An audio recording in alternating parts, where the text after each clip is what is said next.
Hello, and thanks for joining us for this brief video on cash reserves, policies and procedures, why and how.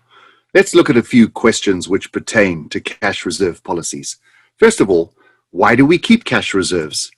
In a business environment like the current one, we should be concerned about stability or even continuity of our business, not just our business, but also our employees who could be very affected.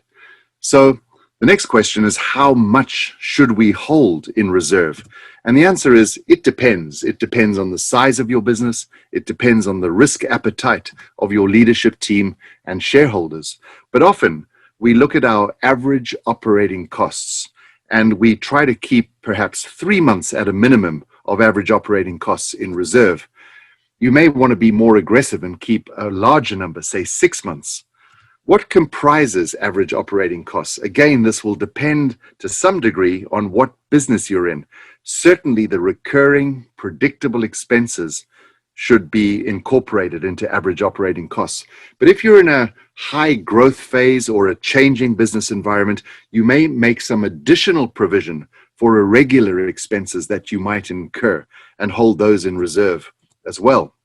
Another question is, what are the triggers that enable you to access these cash reserves? These arise from unanticipated loss of funding. Let's say you have a lender who's no longer able to lend you cash, or an investor who can no longer provide funding to your business.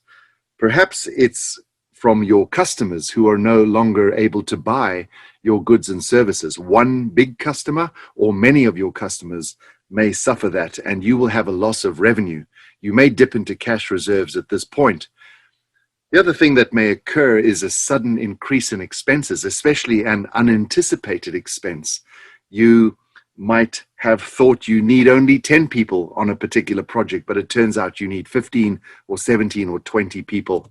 And of course, there are times where we suffer unbudgeted expenses. Perhaps you lose a lawsuit or some other extraordinary event in the business which was not foreseen. We might tap into cash reserves at this point. But keep in mind, cash reserves are not there simply because the business isn't going very well to eliminate an ongoing budget gap. We use reserves only for extraordinary situations, and that's what your cash reserve policy should say.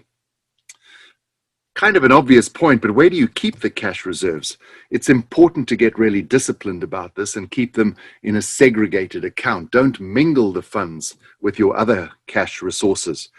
And if you're going to the trouble of creating cash reserves and cash reserves policies, then you should also delegate authority to a particular individual who should apply to access the cash reserves and obtain approval from some body, a finance committee, the board, the CEO, the management team, and then report on how those cash reserves are used and, importantly, how they'll be replenished into the business.